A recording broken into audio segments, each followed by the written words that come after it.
Thank you for joining us for this video. It's our next video in our Cedar hot tub video series.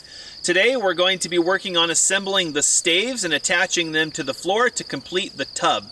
If you recall from our past videos, we cut the dado joint in our staves after we had the bead and cove joints cut in them.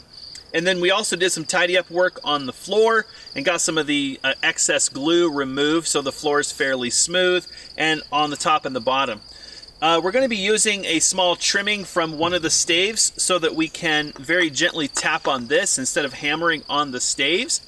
And we're going to be tapping on the bullnose side instead of on the coving side. So let's get to work putting the hot tub together.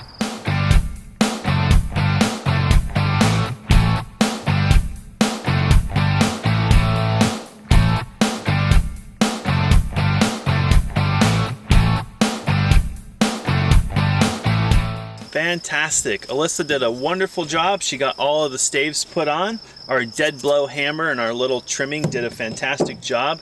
Our experience was to basically be patient with each stave and try to make sure that they seat well with each other. If you get a couple that don't seat well with their partner, take them off and work with a different stave. Eventually everything will work really well. It takes a little bit of time. I think maybe took a couple of hours to put all the staves on, so pretty efficient. However, at the end, we ran into a bit of a conundrum. Our math was wrong. It turns out that the length, or the width, excuse me, of our staves wasn't exactly what we thought it was. Once we started installing, it was just a hair longer. So instead of having 64 staves, we ended up with about 63 and a half. And that becomes quite a bit of a problem. So we used a little bit of magic. I'll show you what we did to make this work. So if we would have finished the tub out with one stave, you can see that we would have had about a half a stave right here. So we ended up taking two staves, cutting them approximately in half, and then we tongue and grooved the front of one and the back of another into one single longer stave. So this is a tongue and groove, and it equals roughly 1.5 staves. Got the job done. This one seats nicely over here and nicely over here. Everything's nice and round on the inside. So if it's your first tub, you're doing a DIY, be prepared for a little bit of math conundrums and work it out. This worked really well for us. If it would have been a little bit bigger, we probably would have done it with two staves, made two larger staves, something like that, because you can only make a stave so small. Since we already had the joinery done, we didn't want to have to redo the joinery here. Would have been too much of a headache.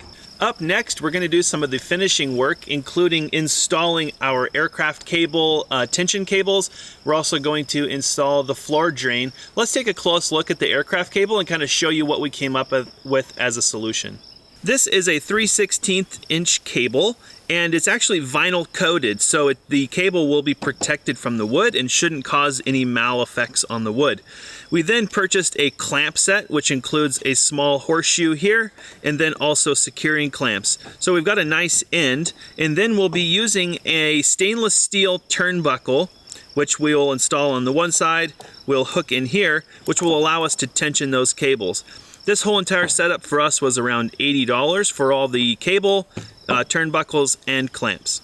And for our floor drain, we went with a traditional push-button style bathtub floor drain. We wanted to have this on the floor just so it was easy to drain the tub completely, but as a backup measure, we're also going to place a ball valve downline from this drain, so in case there's any issues with the push button, somebody accidentally pushes it, something like that, we can make sure that we don't lose the tub.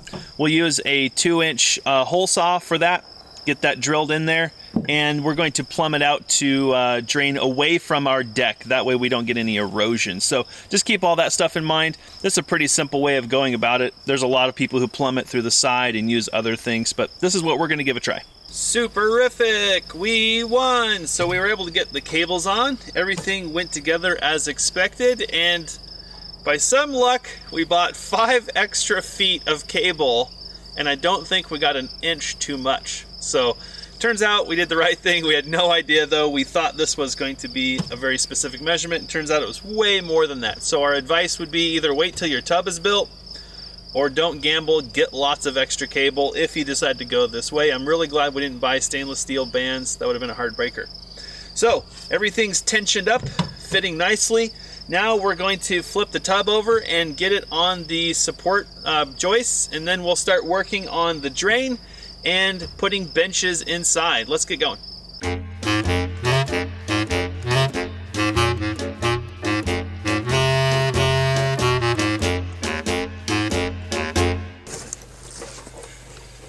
Awesome, everything went well. We were able to rotate the tub over. We got all the supports oriented and the tub laid down.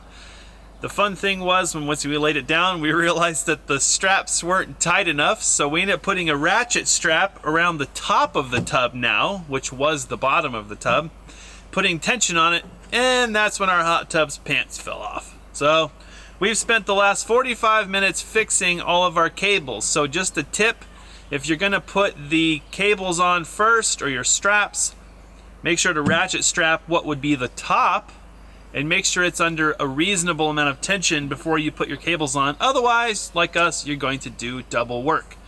So, because that took so long, we're going to move the plumbing and the benches and everything else to another episode.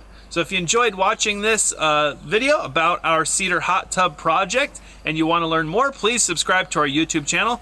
We'll put a subscribe button right here over the hot tub, so please subscribe. If you want to learn more about our off-grid homestead journey, follow us on our blog. It's purelivingforlife.com. We also post micro updates on our Facebook and Instagram. We'll put links to all that wonderful stuff in the description below, and we'll see you in the next video.